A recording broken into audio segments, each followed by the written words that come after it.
your mother. It's time for another episode of Birds with Friends. Just the duo of feathery brethren, weathering any season to see the Eagles eating teams like Scrammy's top with cheese. It's Philadelphia. Wulf and Zach kicking it cooler than two. When still Zach runs off with his valet keys. He's a real nuanced goose. Pull up a branch, get loose. It's time for some juice on some Birds with Friends. The early bird gets the worm, but prefers getting turned like a turn on some Birds with Friends. Wulf and Zach coming at you with stats and things flapping. We are going to rip out the hearts of other podcasts. We are going to bite off their eyeballs. We're going to start every segment watching the scene from The Last of the Mohicans where the guy takes a bite out of the other guy's heart. We may not be good, but we're going to be nasty. We're going to reflect the blue-collar nature of this city. Hello, everybody, and welcome to Birds with Friends. It is 2:41 in the morning. It is Bo Wulf, Zach Berman, Marissa Dunn behind the scenes. We are here in South Philadelphia after the Eagles complete the weekend party in Philadelphia, 26-17, after jumping out to a 20-0 lead in the first half. Things got a little dicey in the second half, another second half lull, Zach, but another big offensive drive sets things up for the win for the Eagles. And everybody wants to know how you're doing. How are you going to stay alive, stay awake for this episode? And are you a Robin fan? I'm excited for this podcast. Big win for the Eagles. They looked they did enough to win. The second quarters, whatever they're doing there, they need to bottle it up. Little dicey in the third quarter, but that was that 13-play drive in the fourth showed me quite a bit. I imagine we'll get to that. I thought the defense, look, I mean, the criticism for Jonathan Gannon might be a little muted after three takeaways, I imagine. What about that drive when they one drive? Oh my God. This was, I mean, the turnover regression is coming. This was a concerning defensive performance in my eyes. Okay. You're taking a victory lap on Jonathan Gannon after this performance? I was simply going through the different things in my head. Lane Johnson suffered a concussion. That there's something to get to there. And then the reference was that to the song you were playing, which is the Phillies, essentially their victory do you think, song? this just occurred to me. We've got the Batmans. We've got Robin. There's some synergy here, right? Batmans and Robin? Perhaps so. It's not spelled R-O-B-I-N. Oh, you're gonna call me on it's a homophone. It works. We got Batmans and Robin. This is the whole thing coming together. How has nobody used this yet? It's your creativity. Batmans and Robin. Everybody, we're in on this, right? This is fantastic. This is a stroke of 245 genius. Batmans and Robin. Batmans and Robin. There you go. Yeah. But no, big win. 6-0 going into the bye week. And I suppose you can say Buffalo's the best team in football, but the Eagles have answered the bell every single weekend. They're undefeated, and I don't know when the loss is going to come. I'm so impressed with the way they're playing. I'm impressed with their mettle. I get that they were going against Cooper Rush tonight, but still, I can't believe you came out here wanting to high step on Jonathan Gannon. That wasn't what I was talking about. The 13-play drive. My big takeaway is just this team responds every week, and I watched all the early window games on. I had Red Zone on. But, I saw bits and pieces of all those teams. And then I was able to watch some last week as well because that was a later game. And what jumps out to me is there are a lot of teams in this league who don't answer the bell on Sundays. That's why it's really just full of mediocrity. You see a lot of 3-3 teams. A lot of bad teams. And you sound like Tom Brady right now. And the Eagles answer the bell every week. They deserve credit for that. The players, especially the coaching staff, this team has the makings of something special, and it's going to be fun chronicling it during the next few months. Yeah, interesting because Tom Brady flies up to New York, goes to Robert Kraft's surprise wedding to a woman 40 years his junior, and then goes to Pittsburgh and loses. Was he distracted? Should he have got is it weird to go to a wedding of another owner of the weekend of a game for a team that you don't play for, and then you lose? However, also at the wedding, Meek Mill. Meek Mill then comes down to Philadelphia and performs Dreams and Nightmares before opening kickoff, gets the Eagles riled up. And so once again, you've got the disparate paths of the Robert Kraft wedding guests. I think after a 26-17 win over a division rival, Tom Brady's whereabouts on Friday night are insignificant for this podcast. What are you talking about? I mean, that's the ultimate kiss the ring scenario. I mean, it's nice that he went to support a friend at his wedding, but you're not going to sell my kiss the ring wedding joke. I see what you did there. Okay, yeah, I'm focused on this game. I'm looking forward to watching this back tomorrow, because I like what they did tonight. Right, I thought that the second quarter I was impressed with. I would hope so. The takeaways. Him 20-3. The takeaways on defense. Chauncey Gardner-Johnson making he had 2 picks there. I thought it's the anticipation that Slay had. The pass rush didn't really get to them too much, but they bottled up the run for the most part until the third quarter. Third quarter was problematic, but overall, I thought that again, I keep using the expression they answered the bell because that's what they had to do. The Dallas Cowboys were 4-1 entering tonight. The Dallas Cowboys have won games this year, and the Eagles put up 26 on them. No team had scored more than 20. Credit to the offense. And no team had scored more than 19. Yeah, I'm sorry. Yes, no team had scored into the 20s. I didn't need to correct that. I'm sorry. So a good win for the Eagles. All right. Well, let's talk about that drive because I know it's what you wrote about, and I think that was the answering of the bell. Because the Eagles are up 20-3 at halftime. Cowboys come out. Eagles punt away on their opening possession. Cowboys come out, score a touchdown to make it 20-10. And Chauncey Gardner-Johnson leaves in the middle of that drive. Also, Lane Johnson was down. So you're wondering, things are starting to take on water a little bit. The Eagles are, at that point, struggling to handle the Cowboys' blitz. You've got Jack Driscoll at right tackle, and then at one point, Sua Opeta comes in for Landon Dickerson, and they're getting no traction on offense. Yep. And then the Cowboys have a drive, which I thought was really bad defense and concerning defense. And it's an NFL game. Yes. Both teams get paid. They're going to score 2. But if you want to talk about the way this defense is built to play, they get them in 2nd and 9 or longer 4 times. And yet the Cowboys are able to drive 93 yards to make it 20-17. And I think everybody, Eagles fans, were very nervous at that point.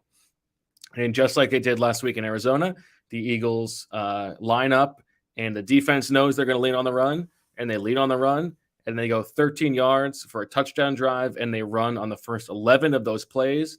And then Jalen Hurts hits a really nice pass to A.J. Brown down to the 7-yard line. Parenthetically, I thought that was a bad spot. He should have been at the 6 or the 5. And then the next play is a Devontae Smith touchdown. And then, Chauncey Gardner-Johnson gets an interception. That's the end of the game. But that offensive drive was the answering of the bell. And I think to some extent, even though he threw 2 passes on that drive, I think that the offense's personality and the team's personality to some degree, I think they take on sort of the Iceman of Jalen Hurts that is not rattled and is ready to answer the bell, as you say. So, don't mean to correct you here, but sorry, I corrected you on something. But for the purpose of facts, they ran on 10 of the first 11 plays. There were 3 passes. Because no. This is a BS correction. No. This is BS. This is the play as called. That was not a pass. Bo, in the stat sheet, it's a pass. No. It is not. It is a pass. You can't just say something's not a pass. Yes, the play was a called run. Bo, I understand that the ball went forward, but the play was a called run. I'm going by the plays as called in the huddle. You said he. We can show them right here. Jalen Hurts pass short right. I know. That is not, but that was not a pass play. It literally is a pass play. No, not. It literally is a pass play. If he scrambles, I'm calling that a pass play. Okay, right? Even though it's a run in the stat book, it's saying a called pass. He's 15 for 25. I understand that. That was, but that's not the plays as called. Okay. We can agree to disagree because it was. Well, actually, you know what? Actually, you're right, because there was a scramble on third down. Well, I was going to say, and that was a pass. That was a called pass. So there was one called pass on the first 11 plays. The key play in that drive, you just referenced it, 3rd and 4 at the 44, and Jalen Hurts gets a first down there, and Bo. And we were a little bit a little bit of a back and forth, a little bit of a divisive, head to head. Bo was correct, but it was a 4-man rush. I had thought it was a 5-man rush. It was a 4-man rush. Bo was I don't think we've ever gotten contentious in the middle of the press box. That wasn't contentious at all. It felt like there was no contention there. You were saying 5. I said 4. Yes, I said no 5. Yeah, I wanted to go back. I'm pretty sure it was 4. I was keeping track of the blitzes, so I wanted to just check that, and you were correct. Martin Frank had to step in and set us to our corners. Say, back off, guys. They say Bo is keep right. it civil. I'm not surprised the chat says Bo is right. So only the real sickos are. So 3rd and 4, Jalen Hurts scrambles for 5 yards, extends the drive. That's huge, because if he does not do that, they're 4 and out on that drive. They're punting it. The Cowboys then have momentum, and thereafter it was mostly positive plays. They were stuffed on 1st and 10 at the 29, but other than that, they were able to move the ball. I thought Gainwell had 2 good runs. Yeah, in particular nice. That 3rd down run. So obviously that jumped out to me. But yeah, Jalen Hurts making something out of nothing there was the play for me of that drive, and that's part of the appeal of having Jalen Hurts as your quarterback. That Nick Sirianni said after the game, no one was open, right? They were able to get the rush in, but the rush came from the edge. And this is where Bo, to his credit, spotted it very well as it was occurring. They had 2 guys in the middle who dropped in the coverage, right? Right. They were showing 6. So the middle of the field open. Jalen read it. He saw he had just enough to get the first down, runs to get the first down, extends the drive. A.J. Brown on that, the first, I guess what you would say, the real passing play. Okay, A.J. Brown. I asked him about this a few weeks ago. That was very much like this is why you go get A.J. Brown. So I spoke to him a few weeks ago about it's just something I've noticed as I've been watching him. He's really good at catching the ball with his back to the defense and doing a quick spin, right? And it's like a point guard's first step, where he accelerates past the defender right there, and he did it well. He got the yards after the catch, and then the touchdown play. Wait, so what did he say about it when you talked to him about it? Yeah, he said that there's a lot of similarities between playing wide receiver and playing basketball, and so much of that in terms of like the way you get leverage when you do a spin move in basketball, that applies to football. It was a good quote. I actually have that in my notes. It's something I could bring back if we want to get into a technical A.J. Brown article. And it was one of those two. And I'm sure you've been in these situations where he got like a handful of Titans questions and he was getting kind of annoyed by it. So you were able to. Then there was no flow anymore in the press conference. So you needed something that could spark him to talk. So then you pull one in your holster that you're like, all right, maybe this is something that he would want to talk about. Gun metaphor for the gun guy over here. Not the gun guy over here. Anyway, so the touchdown play, the only thing better than the execution was the design, or you can go the inverse. The only thing better than design was the execution. But what was interesting there, the only thing better than both was the marriage of the two.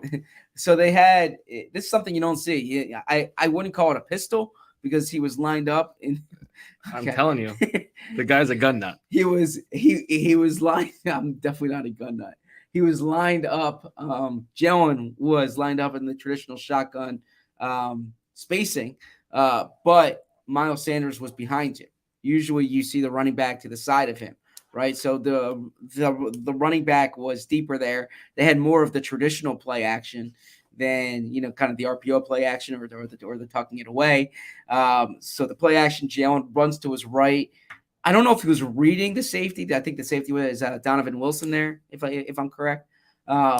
but the safety collapsed into Dallas Goedert. They had been running this a few times throughout the game where Devontae sets the pick and, Goddard kind of gets into the flat. And this time it looked like it was like a pick and roll, right? Like it looked like he was setting the pick, Devontae. Then he squirts into the end zone. He's totally uncovered. No one's there. The ball was a little behind him, makes the catch, touchdown Eagles. And those were the only points they needed, sealed the game. Well described. Thank you. They were saving that one in their water gun holster. Mm-hmm. They were setting that play up all game. Like that. Yeah, no, I mean I think that was the drive. Mm-hmm. That's what turned the tide. And it is like, it's a little bit annoying that 6 weeks in a row they've had these second half lulls. They've gotten out to 14-point leads in every single game so far, and have come close to surrendering most of them.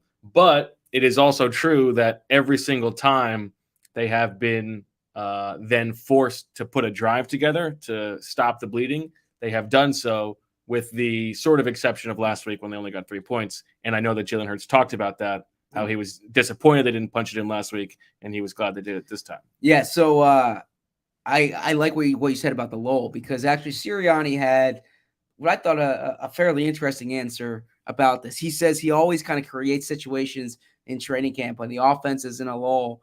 Okay, what do you do in this spot? They kind of prepare them for these lulls during the season. Practice how you play. And he always says, you need to get the ball to your playmakers. You need to get the ball to your best players. Get the ball to your playmakers. And traditionally, we think about that like A.J. Brown, Devontae Smith, Dallas Goedert, right? Well, Nick Sirianni said tonight those playmakers were the 5 offensive linemen. Those were the playmakers. And you don't usually think about your offensive linemen as playmakers, but that's very much the way it was this evening. Was they relied on those guys. They won the line of scrimmage. And it was shaky at first when Jack Driscoll went in there, but that drive, I thought Driscoll played really I need to go back and watch, but he played well enough. Landon Dickerson, who came off a bit there, but he looked good there. They had that first down run, the 13-yarder. You saw Dickerson and Jordan Mailata opening up space. Jordan Mailata said, he kind of had to fight through the injury, right? It was affecting him in this game, and he did it. And Jason Kelce has this expression that he often uses. It's not who's toughest, it's who's toughest the longest, right? And when I was talking to Dallas Goedert when I got in there, Dallas Goedert said that drive showed like who's that they're tougher longer. And so then I asked around about the meaning of that quote, because it's something I've heard it's something I've heard Kelce speak about. And they very much thought it was applicable in this game on that drive. And there's something to that, right? You gotta, look, these are all NFL players. They're all good. They're all talented. They're all tough. But in the fourth quarter there on a 13-play drive, can you still push through when that wing is hurting you? If you're Jordan Mailata, are you going to keep answering the bell? So I was just really impressed by this team because, that's it's. I don't mean to be like a coach giving a cliche here, but it's hard to win in this league, and that's not a game that every team wins. So give them credit there. To your point on playing through the injury, is Hassan Reddick was talking about this in relation to CJ Gardner-Johnson, and he said he did what I would expect any guy on this team to do, which was, hey, I could still play. Get your ass back in the game. I'm glad he came back in. We needed those plays. Big help tonight in helping the team. You saw that and that's what Kelce talked about last week. And toughness is not just doing it in week 5. Mm-hmm. Toughness is doing it over the course of a season. Yep. We're only a third of the way through the season, essentially. So that's true. But Gardner-Johnson hurts his hand, comes back. Dickerson comes back. Mailata plays through the injury. The rest of the offensive line is playing through injury. And they got it done. So that's something. Let's talk a little bit about the defense. Okay. Let's talk about before we get to the Wait. So are you looking at one drive and no, before okay. I'm not. Okay. This is before we get to like the Okay. start of the game and the awesome crowd and jumping out to a 20-0 lead.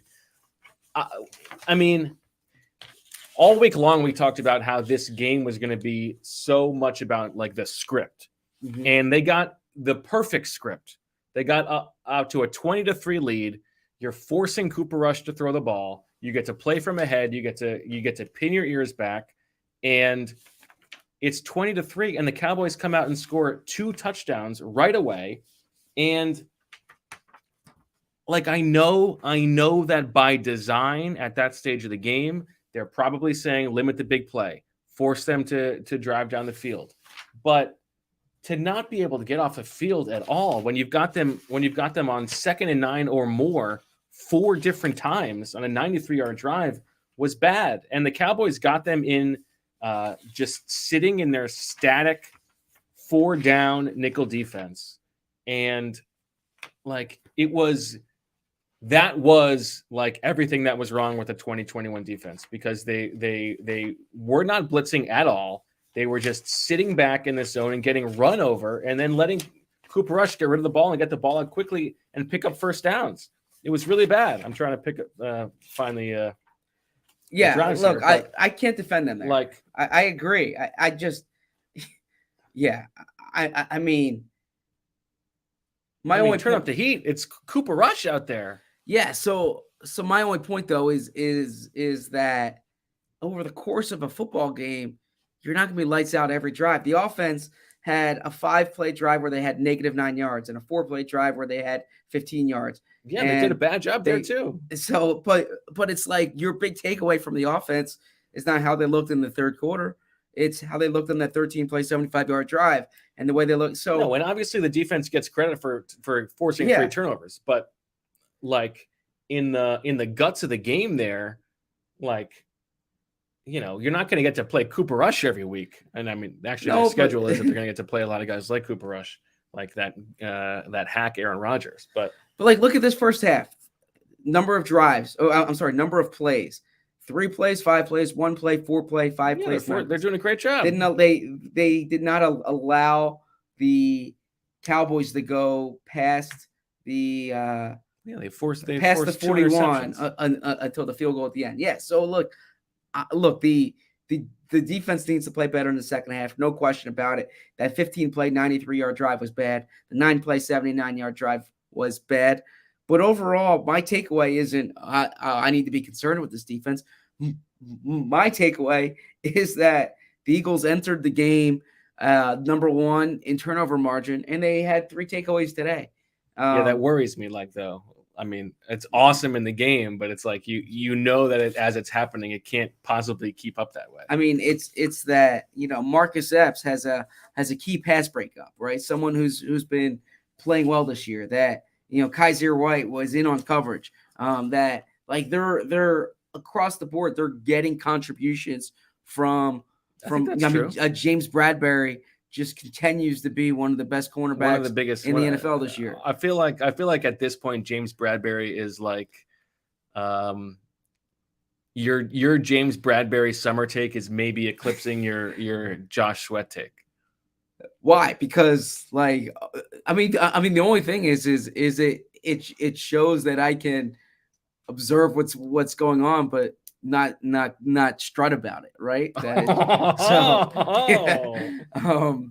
right. Yeah. So I mean, you did say maybe I'm the new practice. You said maybe I'm the keen observer now. Yeah, that was a joke. That was a joke. Probably you were mad about the 4-man rush or 5-man rush argument from before. That was before that. But look, Bradbury's been really good this season, and he was really good today. He's been awesome. He's been maybe the best player on the defense. Yeah, so I mean, I just think that Slay's been awesome too. Mm-hmm.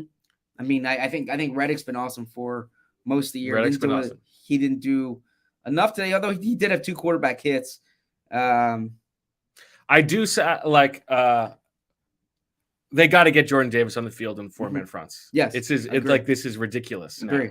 He played 21 of 68 snaps, I think. It's good bookkeeping. 32.8% of the snaps, which is fewer than he played each of the past 2 weeks. And the Cowboys were just pushing them into nickel because that is the Eagles' worst performing personnel group. I would like to look at the stats, but that is definitely what the eye says. They didn't, last week they were living in that 5-1-5. They didn't play it much tonight at all, except on the opening drive of the second half when they got ran on. They were mostly playing that base and then nickel, but when it's the 4-man front, I'm sorry, we're running Marlon Tuipulotu and Milton Williams out there, and Jordan Davis is never on the field. Even on first and second down in nickel, he can't push it a little bit over Tui.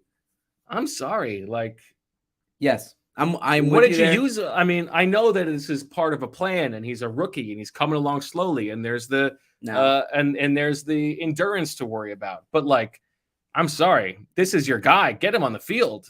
I agree, and I mean, let me see how he can perform in those situations, because I thought Marlon was really good week 1. Hasn't been that. I haven't watched the film of this game yet, but the past few weeks hasn't been that way. No, I haven't watched it yet. It's only 3. I can't believe you haven't watched it already. We spoke about Milton Williams we spoke about Milton Williams on the pod earlier this week. Isn't doing enough. I want to see Jordan Davis in those situations on the field. What are we doing? Not even a single. To your point. Let's let him prove that he can't do it. Yes. That's maddening.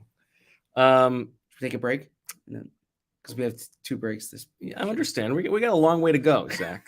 We're gonna be here until 5:45 if we're gonna make this Swooper hit. So we can get to that. I'm on radio at 7. Oh, I'm sorry. 8. I got a whole day after to finish. Yes. We're both, and then I got to do the power rankings. It's fine. It's the bye week. I got stories this week too. Got Jalen Hurts story. I'm writing later this week. There's a handful of things. I have some thoughts that I want to get off my chest. Yeah. Open up those buttons if you want to get that chest out. I don't know what that means. Neither do I. It's 3 a.m. All right, fine. We'll take a break. We'll be back. We got a lot more to talk about. Zach, I don't know. Zach wants to deify Jonathan Gannon after that performance. Not at all. Let's give him the I'm mic. just not ready to fire him after that performance. Okay, we'll take a break. I'm one of those people who drinks a lot of coffee. I'm recording this ad as I have my coffee in my right hand. It's ubiquitous. It's what gets us through the day. And all I know is when my coffee tastes good, well, usually it's from Trade Coffee. The coffee I get from Trade is so good, I can't believe how much I like it. And this is what they picked out for me. They did their special Birds with Friends Bo Wulf collection. Not a joke. And their team actually worked with me to create this custom collection. And it's great because I'm telling you, again, nonstop. The day starts, where's my coffee? How am I going to get started? You need it. And if it's not just, bland grocery store coffee that's got that sort of, tinny aftertaste, and it's something that's actually good, woo, an even better day. And if I got if my collection, what I got isn't up your alley, well, don't worry. Trade will have whatever it is you want. You can shop their most popular coffees by roast or flavor profile, or you can take their coffee quiz and get expertly matched with coffees you'll love. Trade is the easiest way to get your very best tasting coffee delivered fresh when you need it. So, if you want to support small businesses and brew the best coffee you've ever made at home, it's time to try Trade Coffee. Right now, Trade is offering our listeners a total of $30 off your first order plus free shipping at drinktrade.com/BWF. That's drinktrade.com/BWF for $30 off your subscription to the best coffees in the country. Now, our next partner is a pretty cool product. Let's talk about Athletic Greens. If you're looking to get better gut health, more energy, or a stronger immune system in a really easy, natural way, you've got to check out Athletic Greens. I'm sure you'll all agree that most of us are not huge fans of having to take a bunch of pills, or vitamins in the morning. But with Athletic Greens, you can get rid of all those extra vitamin bottles and finally make some room in your cabinet. Athletic Greens is an all-in-one solution that actually tastes good. You'll really enjoy getting your daily vitamins. What is this stuff? Well, with one delicious scoop of Athletic Greens, you're absorbing 75 high-quality vitamins, minerals, whole food source superfoods, probiotics, and adaptogens to help you start your day right. This special blend of ingredients supports your gut health, your nervous system, your immune system, your energy, recovery, focus, and aging. All of these things. It's lifestyle friendly whether you eat keto, paleo, vegan, dairy-free, or gluten-free. It contains less than 1 gram of sugar, no GMOs, no nasty chemicals or artificial anything, while still tasting good, and it supports better sleep quality and recovery. That's important for me. Right now, it's time to reclaim your health and arm your immune system with convenient daily nutrition, especially heading into flu and cold season. It's just one scoop in a cup of water every day. That's it. No need for a million different pills and supplements to look out for your health. To make it easy, Athletic Greens is giving you a free 1-year supply of immune-supporting vitamin D and 5 free travel packs with your first purchase. All you have to do is visit athleticgreens.com/birds. Again, that is athleticgreens.com/birds to take ownership over your health and pick up the ultimate daily nutritional insurance. All right. Welcome back to Birds with Friends. Zach and Bo and Zach. And let's go through the beginning of the game a little bit and maybe zoom out. Big atmosphere in Philadelphia. Yes, very much so. Everybody lubed up for game time. Everybody's been partying all weekend. You were part of the party on Saturday? Yeah, I was at the Phillies game. Yes. Standing room only ticket. Loved it. Shout out to Pete, loyal listener. Pistol Pete. Long time. No, different Pistol Pete or different Pete.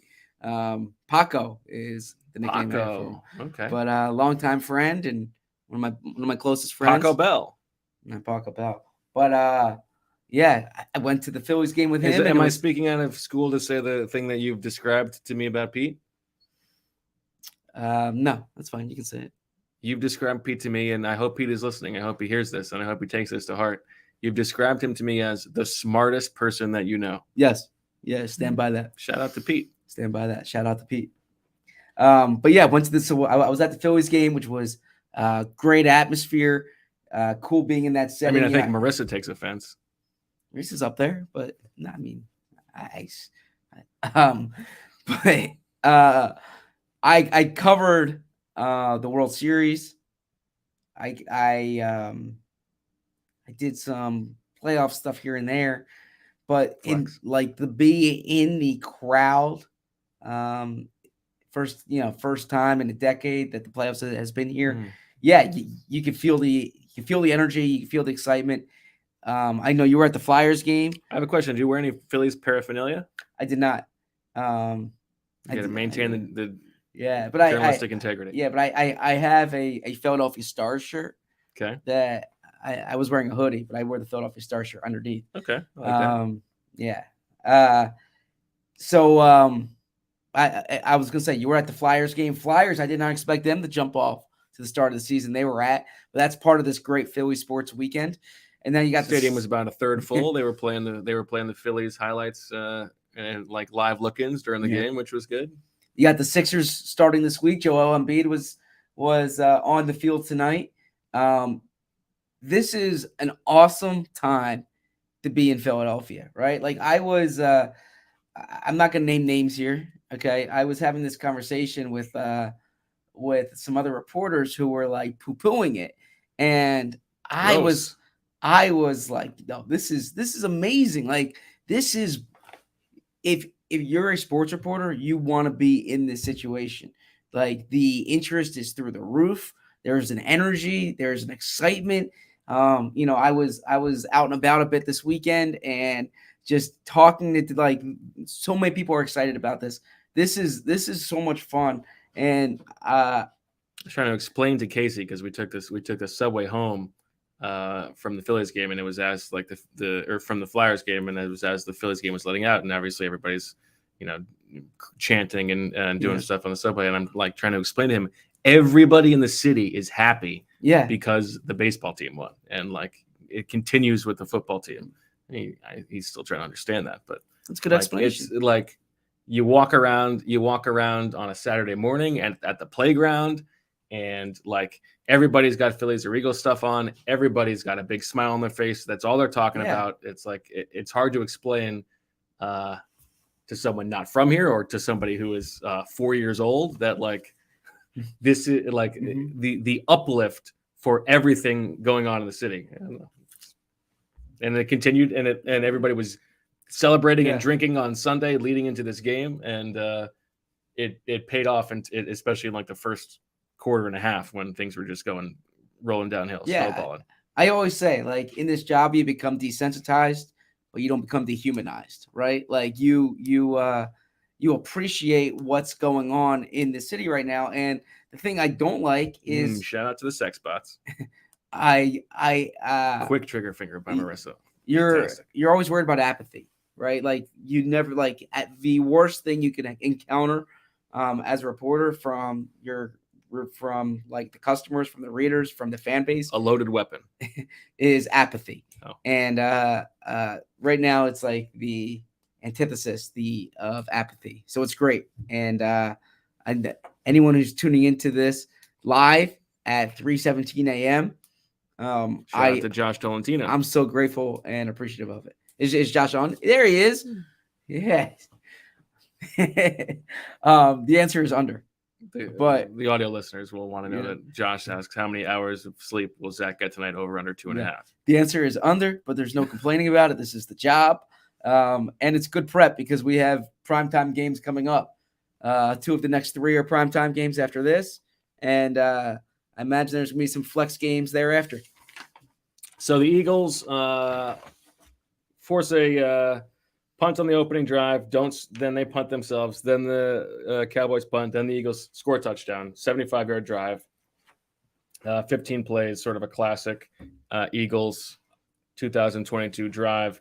And then they get the interception. Then they score a touchdown, and things sort of roll downhill from there. Jalen Hurts finishes 15 of 25 for 155 yards, sacked 4 times, 2 touchdown passes. But not by Parsons or Lawrence. We'll get to that. Okay. That's after the next break. Okay. Miles Sanders, 18 for 71 and a touchdown. Jalen Hurts, only 9 for 27. It didn't feel like he ran even that many times today. And I thought that was one of the nice things about this game as it was sitting in the third quarter before the Cowboys got into it, was that it seemed like it was going to be a relatively simple win that, was not adding the accumulation of hits onto Hurts that would hurt him.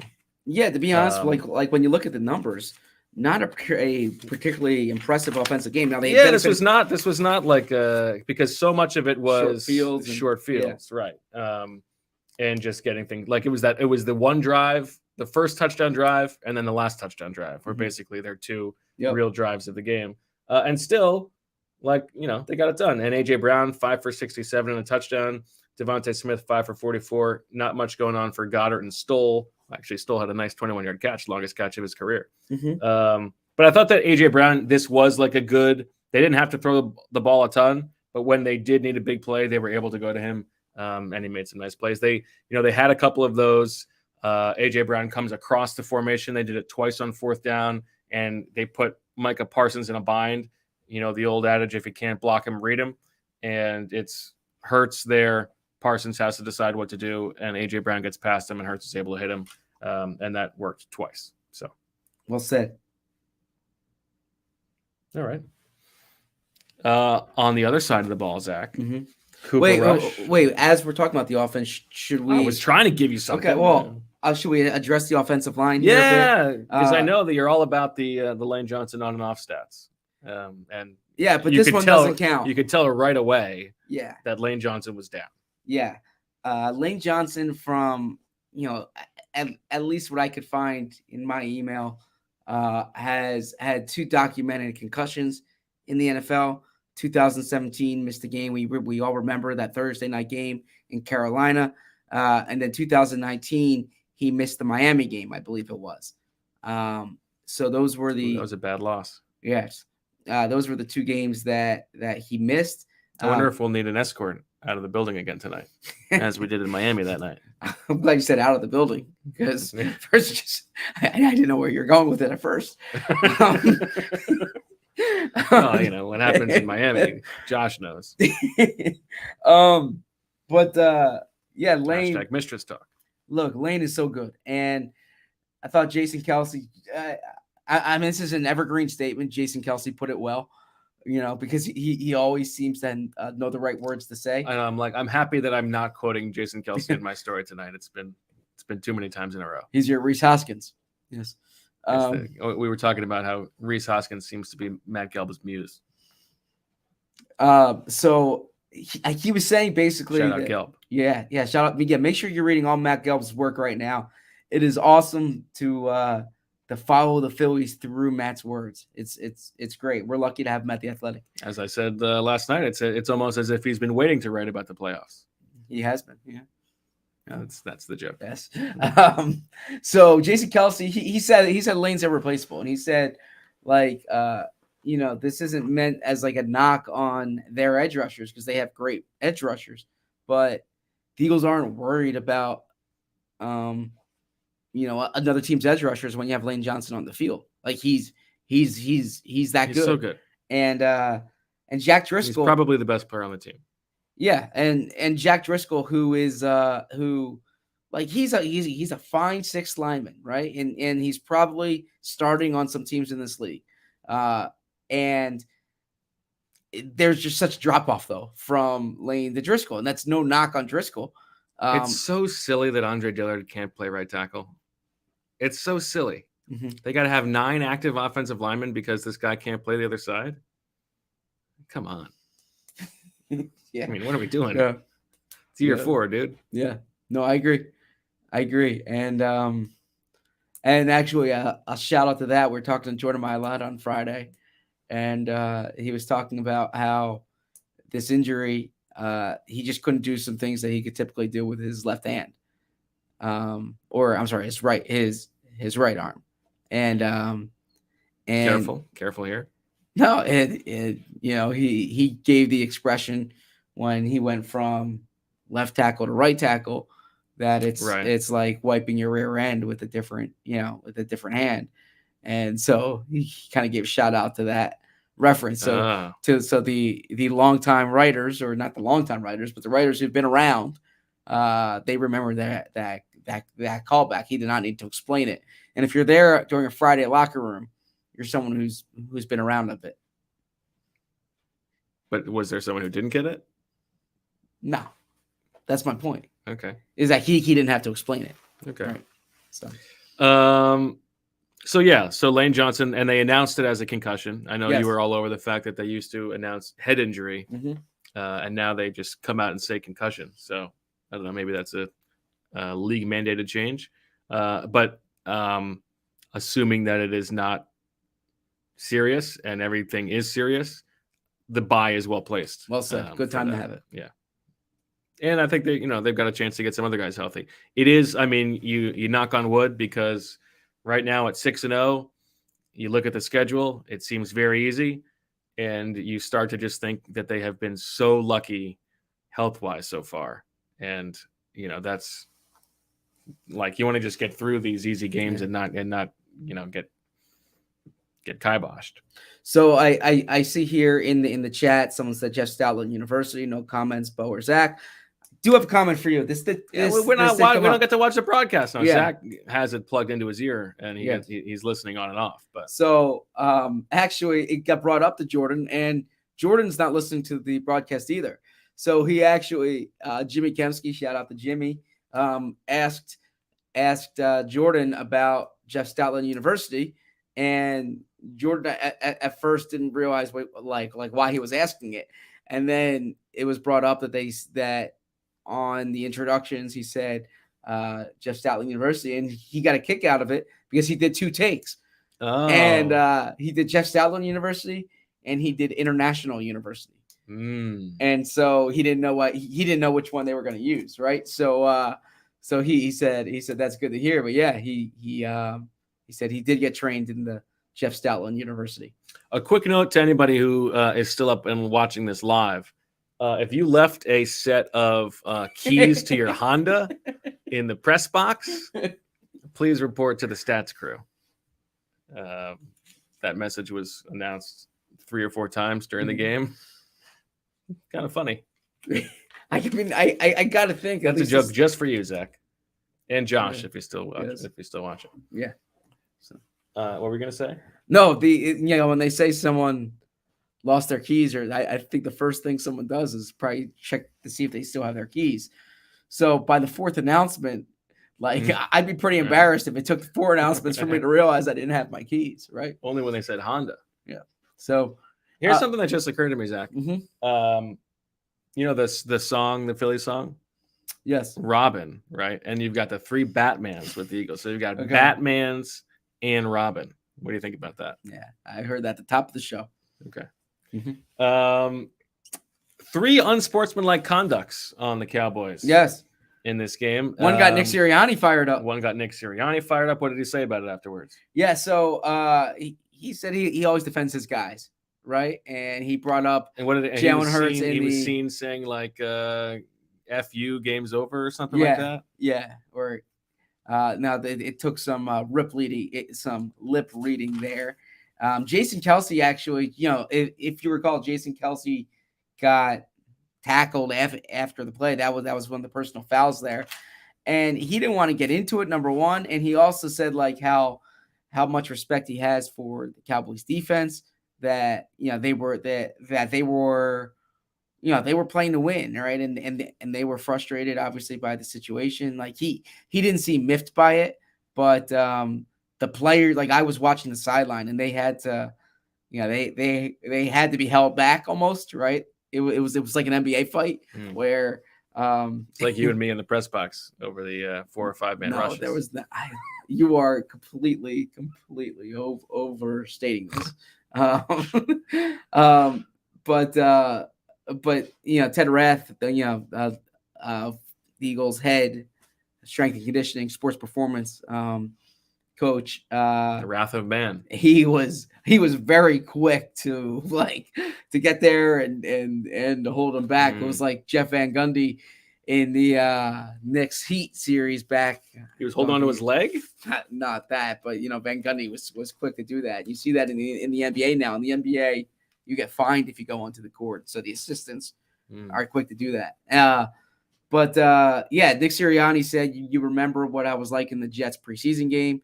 He always defends this guy. He gave a shout out to, how he wanted to defend his brother when his brother went 0-2 one year. I actually find it endearing how much Nick talks about his brothers. He says his brother is staying up late watching this, has to teach 11th or 12th grade social studies. I was at that school, so I've seen the classroom. Flex. It's a nice school, Southwestern Central in Jamestown, New York. So. SWC. I thought Kayvon Wallace struged a little bit. Yeah, the touchdown to Zeke Elliott. Yeah, is that Gannon's fault or was that? No, that's a joke. I mean, it's not his fault. He's the one putting him out there. I mean, who else is he supposed to put out there? I guess Josiah Scott. I think if there was also like an extended injury. I mean, we're repeating something we've been talking about for years, but I would put Avonte Maddox back there and let Josiah Scott play the slot, or Josiah Scott at safety, and right. Yeah, I agree with that. But I don't know. I had another thing, but I can't remember what it was before we went to our next break. Zach. So we talked about that after. The game, the personal fouls, the Cowboys were kind of bemoaning. Oh, yes, that's what it was. Yeah. So 3 personal fouls for them. There was the back and forth with A.J. Brown and Trayvon Diggs on the initial, on the first Eagles touchdown drive. What did you think? What did you make of this Cowboys team? Feisty. I mean, it's not the same without Dak, right? Was not impressed with Cooper Rush. That's not going out on a ledge saying that. 18 of 38 for 181. This is a different game on Christmas Eve. It's that simple. Dak Prescott changes a lot. Well, And there's no guarantee he'll be there. I suppose there's no guarantee. I mean, there's no guarantee any of us will be there. I was going to be a little. I certainly don't want to say that, but no, I think that's a different team when Prescott's on the field. Okay. All right. Let's take. Wait, real quick before we take the break. Let's keep going because I imagine we're going to do Swooper after that. You said you wanted to have you got a special teams take. Oh, I'm going to give this now? Or should I save it for Tuesday? I'll give you my special teams take. Okay. So the Cowboys they got their first real momentum of the game on a big kickoff return. And I know that like everybody's bemoaning the Eagles special teams, and they have been the worst of the three phases, no doubt about it. And they gave up another big return, but that was actually called back. I like that is true, that it is the worst of the three phases by far, but that's also by design. Like that's the way that they have built this team. Yes. Like there are no resources put there. And 100%. If anything, there are resources taken away from special teams. Like everybody complains about Sipos. Well, guess what? They didn't even bring in competition for him. They're leaving the return jobs to a geriatric rookie. Like, but like that, an undrafted rookie who was like 8th on the team in guaranteed money, right? Like, they did not put any resources there. They're getting what they paid for. They're getting what they have built. Like, and if you're building a roster, that is probably the place where you're going to borrow from, right? In order to pay Josh Sweat and Hassan Reddick and extend all these other guys, you got to cut costs somewhere. But it's not like they even have gone out and signed like a Chris Maragos or a Colt Anderson, right? Like their best special teams player is a guy that they're promoting from the practice squad every week in Andre Sachere. Mm-hmm. Like the roster is not built to be good on special teams. This is a good take. I agree. And so like I don't I like Michael Clay, and so maybe that's like maybe it's the contrarian, but like I don't put that on Michael Clay necessarily. Like they're performing as they are built to perform, basically. Like even they don't even have a lot of speed on the outside. It's not like Devin Allen's out there or something like that, right? It's like it's Zach McPherson and Kyron Johnson and Patrick Johnson. It's like this is what they have been built to do. Yeah, this is Howie's roster building philosophy. I'm not suggesting special teams don't matter or can't matter this year. And the Green Bay Packers were a Super Bowl contender last year that was, I don't want to say undone by their special teams, but dramatically affected by their special teams. That said, if your takeaway from this team is, man, I'm really worried about special teams, I don't think you're seeing the forest. I don't think you're seeing the forest through the trees, right? Because I think that it's certainly something to monitor, something to be cognizant about, something that they must improve, but it's not so problematic that it affects the way I look at this team. I don't think so either. Yeah, I think all you really want is for them to hold serve, right? Yes. Like the blocked field goal is a thing to be worried about, right? And I don't know that Jordan Davis has done a great job at that since being moved there, but they have at least addressed it to some degree. Like the fake punt from last week, that happens, right? Like if you're going to call that on 4th and 4 from inside your own 25, you tip your cap. They got 6 yards. Like that's fine. That stuff happens. You just need to avoid the disasters. And they've had two, just one field goal blocked, right? Yes. Like that's a bad thing. That can't happen. And that probably is coaching to some degree. But everything else, like the lack of an explosive return game, I don't see like a ton of explosive returns happening across the league. And I think that those numbers are down across the league. So that doesn't worry me too much. Covey has muffed some punts. That's not good. Like you need to be avoiding disasters, but I don't know. I don't think that this is like a thing that should be pinned on a single person. Yeah, that's fair. That's fair. Okay. All right, let's take our break. Come back and talk Swooper and see if Marissa is ready to talk with us for another couple hours because I hope not. We've still got a lot to do. I can't believe it's 3:35. Fall is chaos in your pants. You're overheating 1 second, freezing the next. To be ready for anything, you need underwear that can handle everything. It's time for Tommy John underwear. In Tommy John underwear, you are that much more comfortable, so you can do everything better. Name a problem with other underwear, and Tommy John's solved it. Tommy John's breathable, lightweight fabric has 4 times the stretch of competing brands. They come with a no wedgie guarantee, thanks to a non-rolling waistband and legs that never ride up. Plus, they feature a horizontal quick draw fly.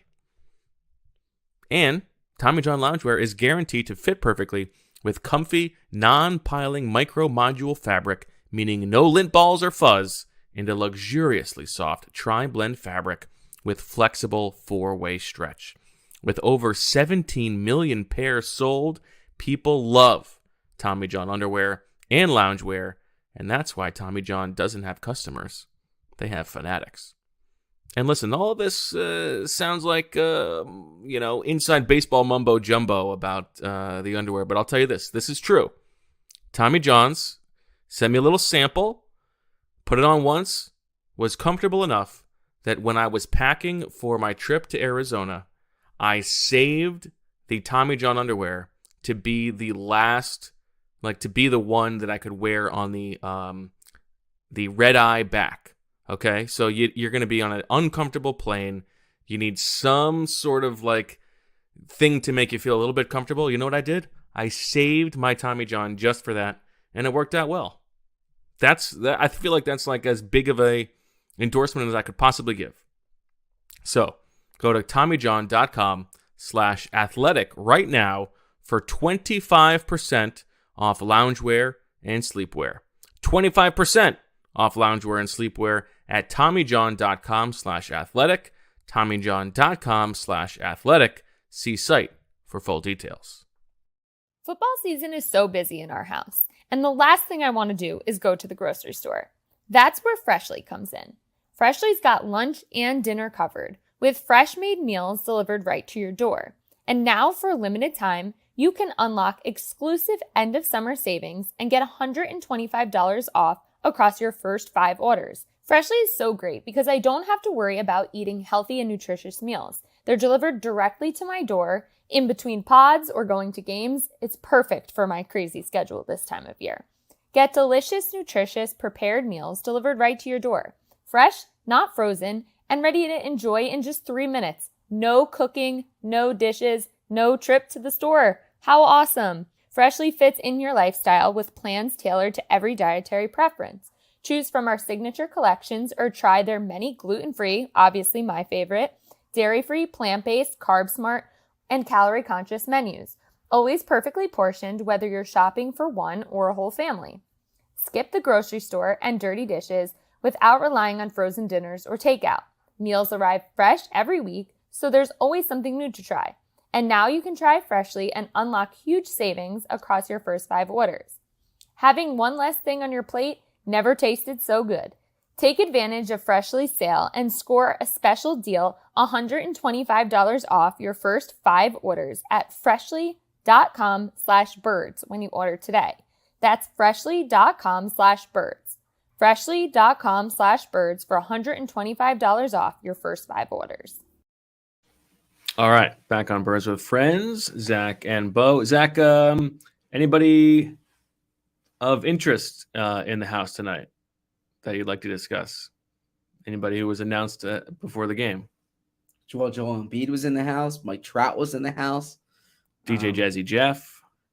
First Lady Joe Biden was in the house. Oh. So yeah, it was. What was the response to your tweet about her appearance? I heard from a lot of people who weren't thrilled with me sharing the fact that she was there, which I don't quite understand. I mean, I'm not going to get into that. Listen, you got to play both sides. That's why the Eagles tweeted picture of Stephen A. Smith after having Jill Biden in the house. I don't get the reference, but what I spend a lot of time with as a reporter, certain people. Yeah, I simply conveyed Jake Elliott, who by the way, back hit a big field goal, 51-yarder. Jake Elliott was chatting with Joe Biden. We saw.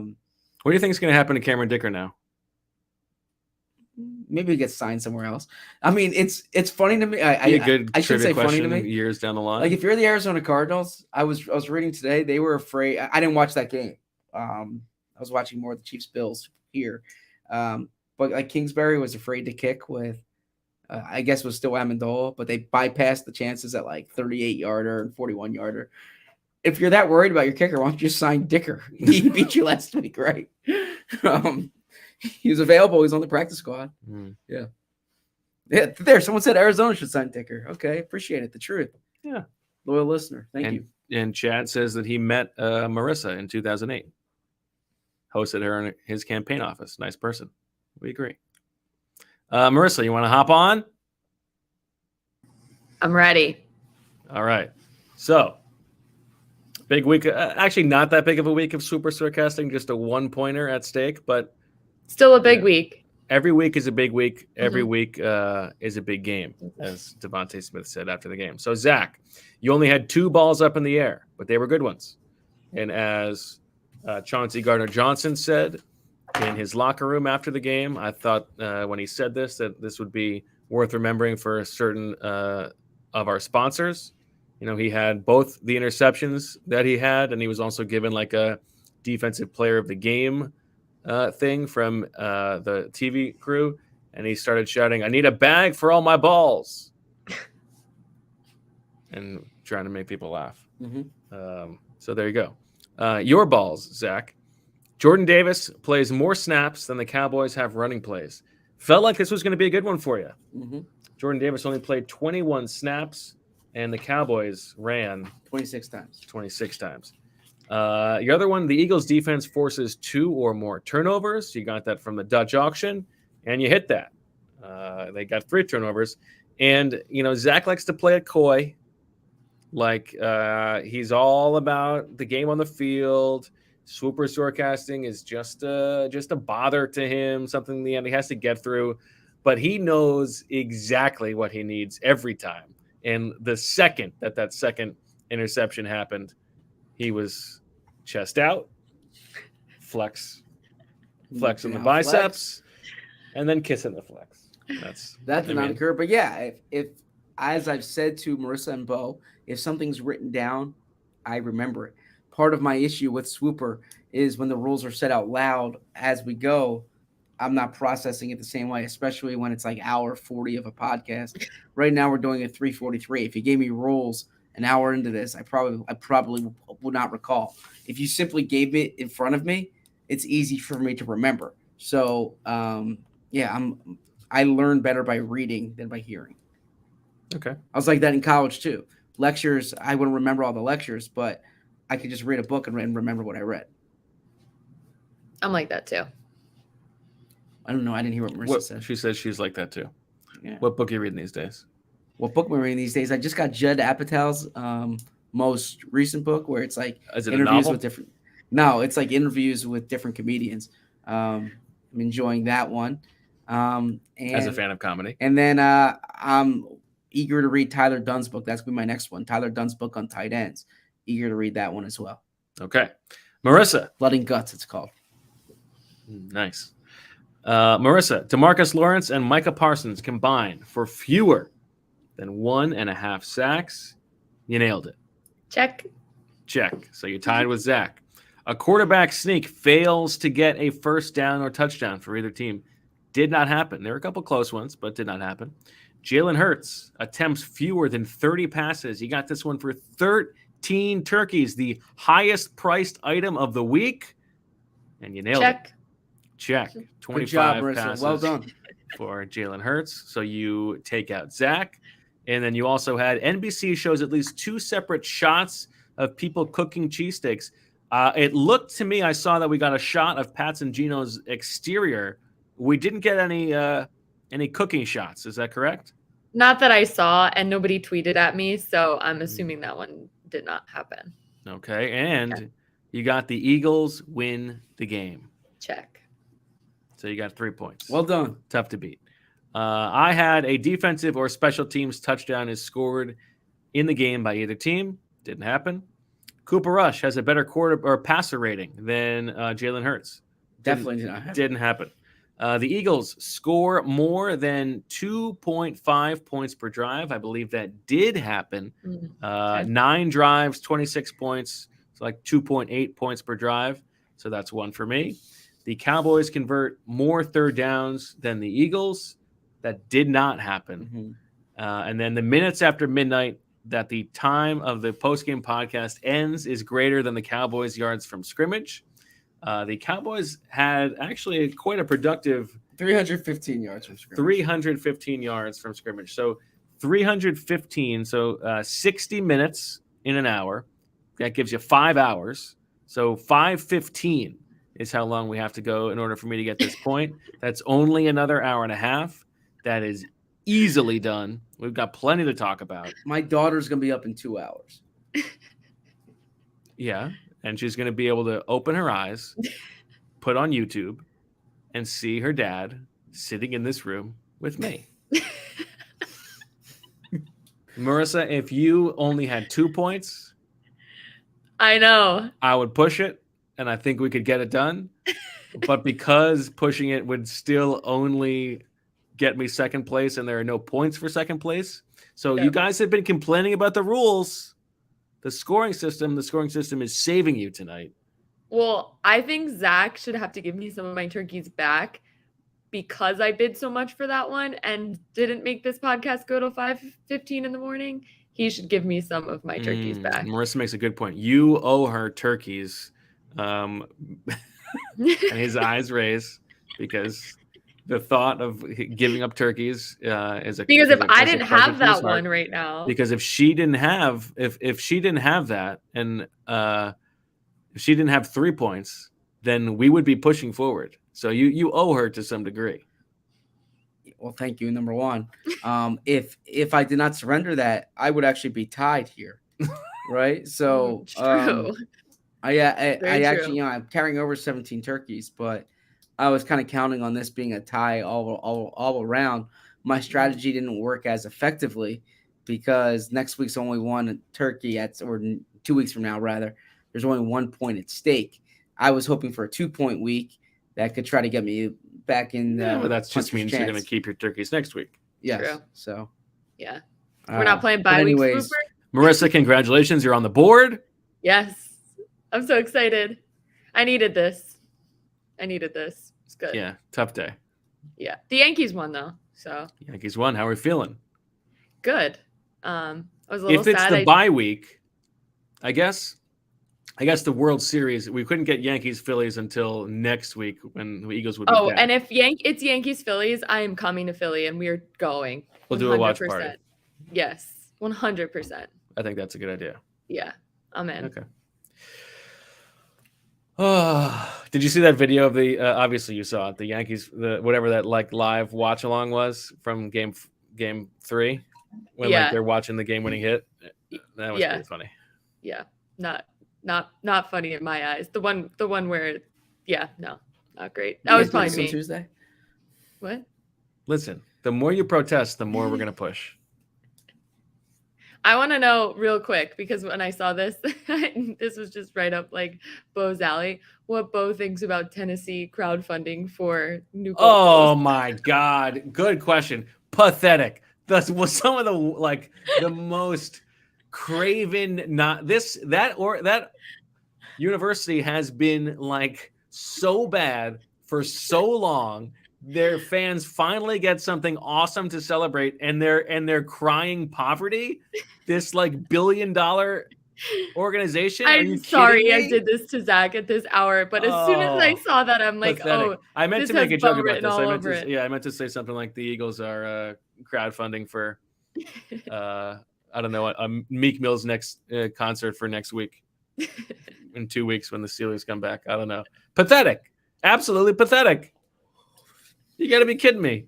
Okay, Zach's really yawning. Zach, We your need to take end this. on I can't hear what Tennessee? you're saying. Oh, on Tennessee, big Yeah, win for them. on them asking for Big the win. for people Hendon to pay for Hooker. the goalposts. Hendon Hooker is the best 24-year-old college. Hendon best Hooker, 24-year-old 6 months quarterback older than Jalen Hurts. in college football. Yeah. Yeah, I mean that's kind of ridiculous. All their money's going to their quarterback recruit, apparently, right? Yeah. That's a big deal. They're paying they got that big quarterback coming from California. The collective is all chipping in. You like a hooker? Hendon Hooker. It's funny. I watched him a good deal when he was at Virginia Tech. He didn't look like this. Then last year comes out, 30 touchdowns, 2 interceptions, or 3 interceptions. It's hard to beat Alabama. And for them to play that way, and really the poise he showed in the final minute of that game, give them a lot of credit. Tennessee, yeah. I got one thing I will say: Rocky Top, fantastic. Mm-hmm. I'd say I'd go number one fight song. I mean, hail to the victors. Loser. Okay. All right, let Zach go home. You both All right. should go home. I guess that'll do it. Let me just check Yes, my that will notes do it. real quick. Need a bag for all my balls. Jordan Davis snaps. I was talking to another writer in the Jazzy elevator Jeff. on the way up, and he's like, I don't know why you guys do it after the Robin. game. Why can't you just do it in the morning?